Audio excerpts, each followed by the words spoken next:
परमार्थाची तयारी अनेक दिवसापासून असली पाहिजे दादाजी, मरतांत समय तुमच्या कामात येते. म्हणून असं म्हणायचं नाही की मरता मरता देवाचं नाव घेऊ, नाही दादा.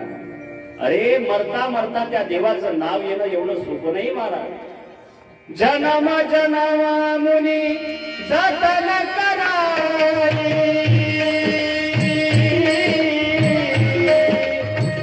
अंतराम कही आवत नाही. सिया राम सिया राम जय राम, सिया राम सिया राम जय राम. जन्म जन्म हो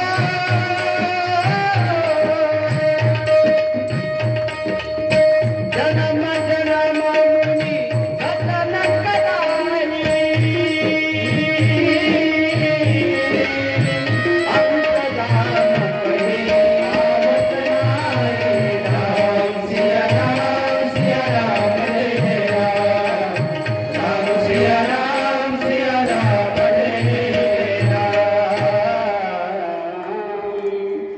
भगवान परमात्मा अंतकाळाला आमच्या स्मरणात आला पाहिजे याच्या करता मुनी अनेक जन्मापासून तयारी करतात. जन्म जन्म मुनी जतन कराई, अंतराम कही आवत नाही.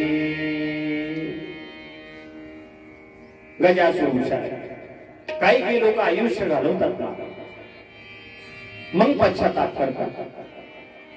पण मला असं वाटतंय की सगळं गेलं मग पश्चाताप जर तुम्ही करत असाल तर काही अर्थ नाही. आगे दिन पाछे गए हरि से किया नाही, अब पछतावा क्या करे, जब चिड़िया चुक गई खेल.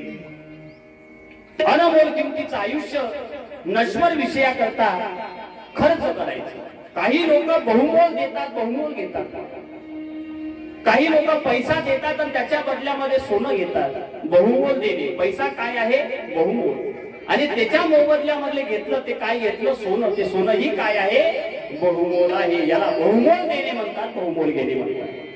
काही लोक जीवनामध्ये असा व्यवहार करतात, अल्पमोल देतात, अल्पमोल घेतात.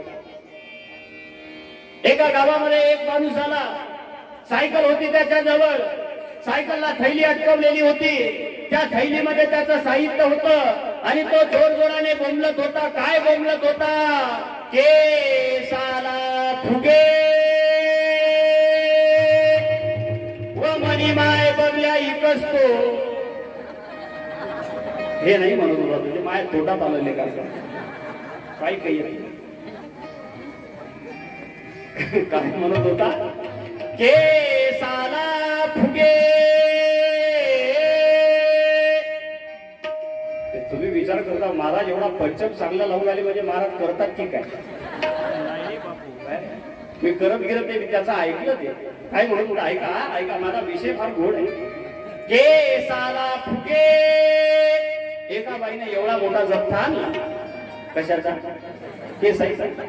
त्या माणसाने दिला आणि त्या केसाईच्या मोबदल्यात त्या माणसाने काय दिला? फुगा. केसई किती मोल आहे आणि फुगाई किती मोलवान आहे.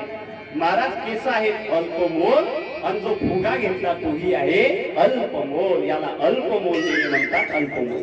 पण गजासूर अरे नासक पुष्क शरीर देवाला देतो आणि त्याच्या मोबदल्यामध्ये देवा मला अमर करा. तो अमर झालाय. मला गजासुरासारखं चरित्र असलं पाहिजे.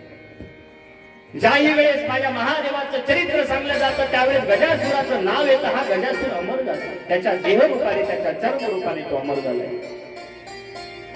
हे गजासुराचं आख्यान या ठिकाणी सांगितलं गेलं. पुढे दुंदुभी निर्नाद दैत्याच्या वधाची कथा आली. हा जो दुंदुभी निर्हाद होता ना, हा प्रल्हादाचा मामा होता. या दुंदुभी निर्हादाने एकदा काशीमध्ये जाऊन शिवरात्रीच्या दिवशी एका ब्राह्मणाचा वाघाचा रूप घेऊन छळ केला.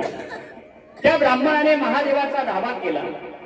महादेव शिवलिंगाच्या जवळ होते. ब्राह्मण धावा करता बरोबर शिवजी त्या लिंगातून प्रगट झाले आणि दुंदुभी निर्हाद दैत्याचा त्या ठिकाणी वध केला. सर्व देवाने महादेवांची स्तुती केली. प्रभू याच ठिकाणी तुम्ही आता व्याघ्रेश रूपाने स्थित व्हा. आणि महादेव काशी क्षेत्रामध्ये व्याघ्रेश लिंग रूपाने स्थित झाले.